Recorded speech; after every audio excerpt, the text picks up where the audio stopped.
I'm going to, here we go. Okay, very good.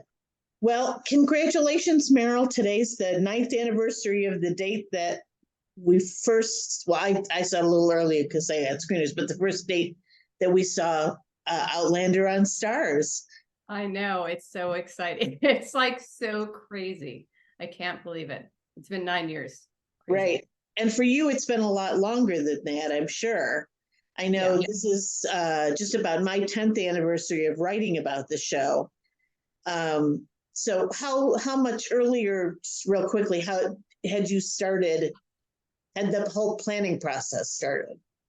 I mean, for me, I think it started as early as potentially 2012, 2011, because, you know, the origin stories of this are Matt Roberts, who's our current showrunner, gave me the books to read because I was looking for something to develop with Ron.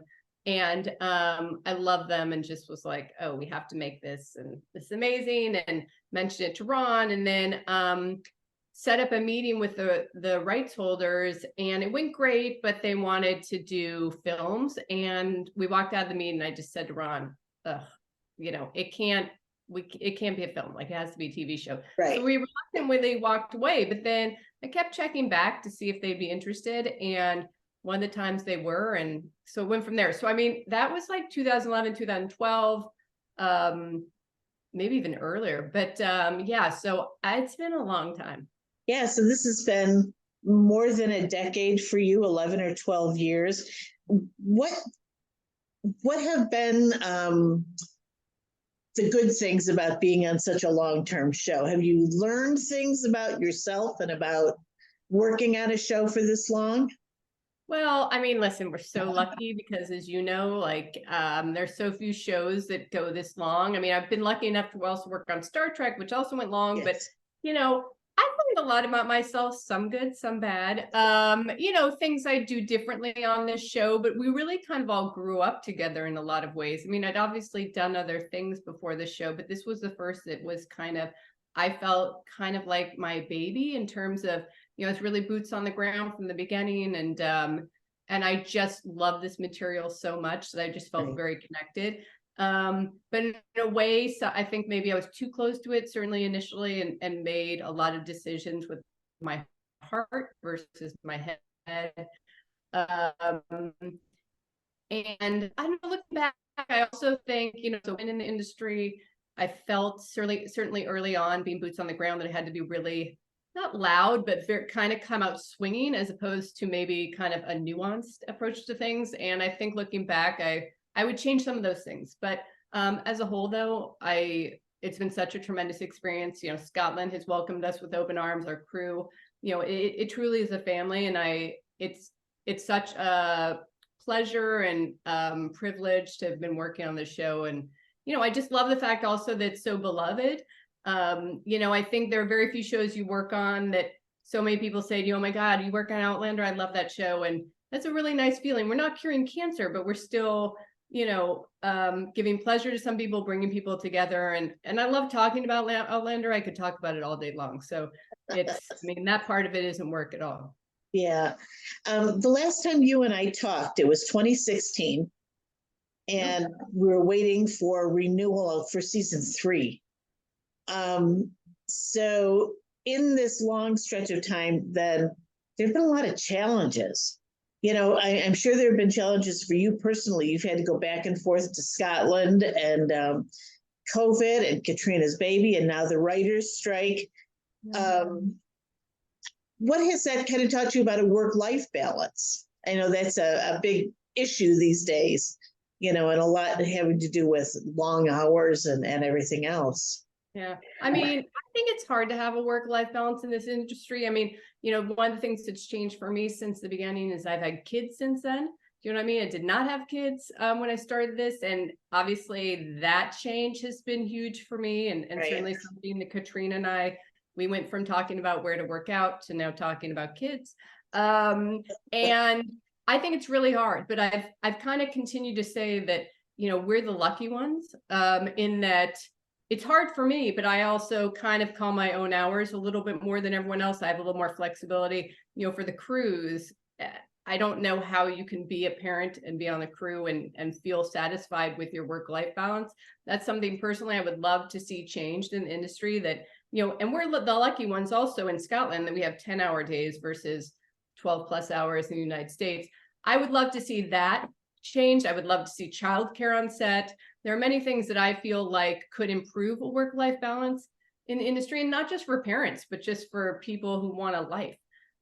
You should be able to have a job but still have an outside life, and I don't think that's something the industry has figured out yet. And it's Right. I think that's why we don't see also as many women in the industry, because, or on crews, because it really is a choice you have to make. Everyone says, oh, you can have it all, but that's the big lie. You can't. You know, you do have to make some choices. And personally, I would love in my next shows to try to see if we can't figure out a way to make it better.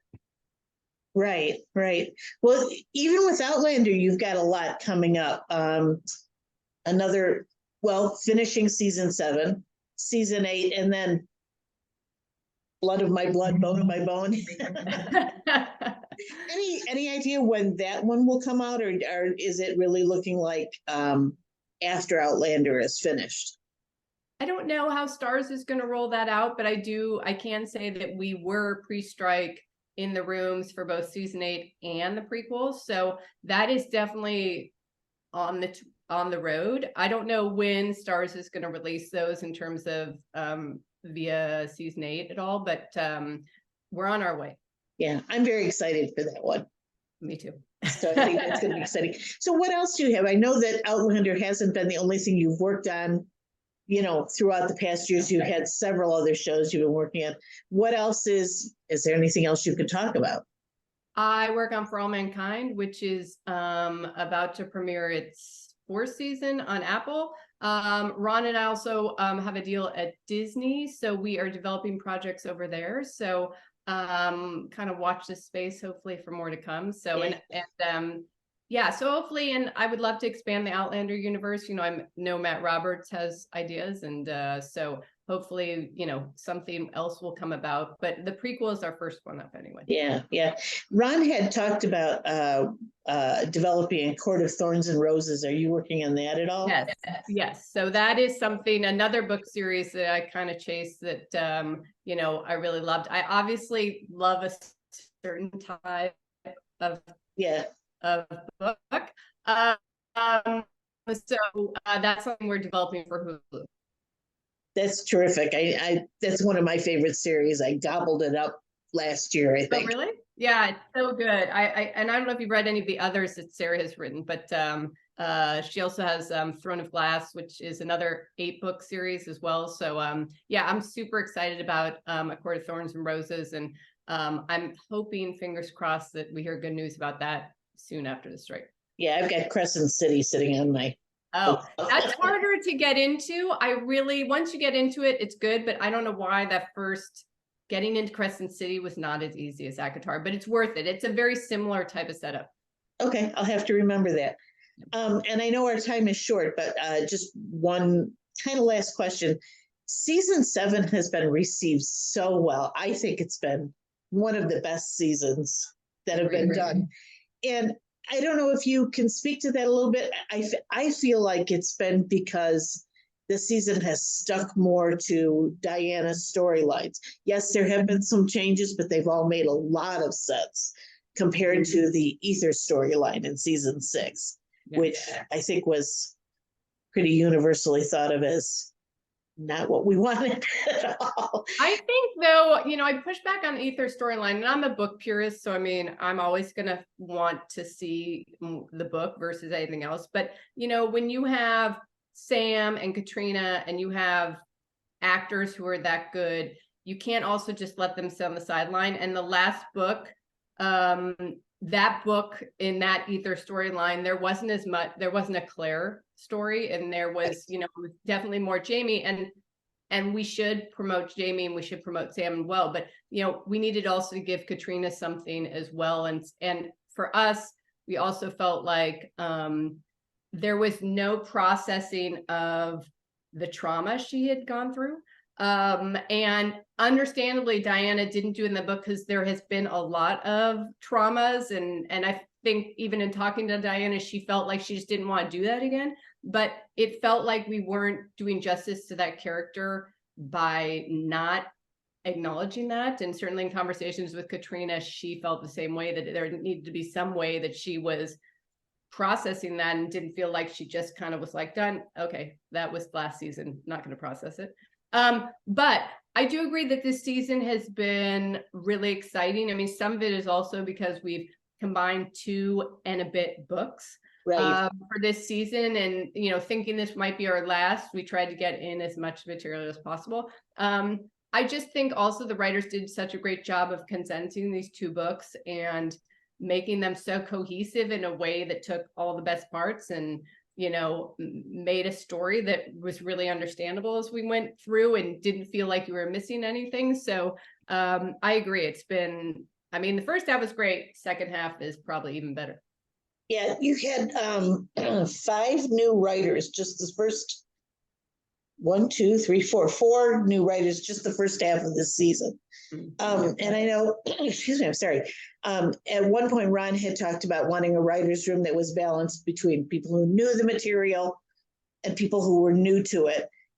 Is that still a goal when you're putting the writer's room together? Yes and no. I mean, we do require every season, and even in the first season, when we had that kind of balance of people who were fans and people who were new to the material, everyone always is required to read at least up to the books where we are, and certainly that season. Same this time, but also every year we just try to, or every season, there is kind of some turnover, and we do try to infuse some fresh blood and some fresh outlooks and voices from the season. So yeah, we still try to do some sort of balance. Once again, there are those of us who've been honest since the beginning, Matt, myself, Tony, who are huge fans of the books, and we've had, people, Luke, who's been with us quite since season 3, so, we just try to infuse some new blood and new perspectives. And that was the same this year. But usually there is quite a balance between both the writers, the support staff, everyone, the people who are just diehards, and the people who are newer to the material. Absolutely. And as a fan Thank you so much, Erin. We do have to wrap up. Well, thank you very much, Erin. I appreciate it. Thank you. And I love your shirt too. Thank you. It's from season 1. So, and I loved your dress. I love it. So thank you very much. I appreciate it. Oh, thank you. Thank you. Take care. You too. Bye-bye. Bye.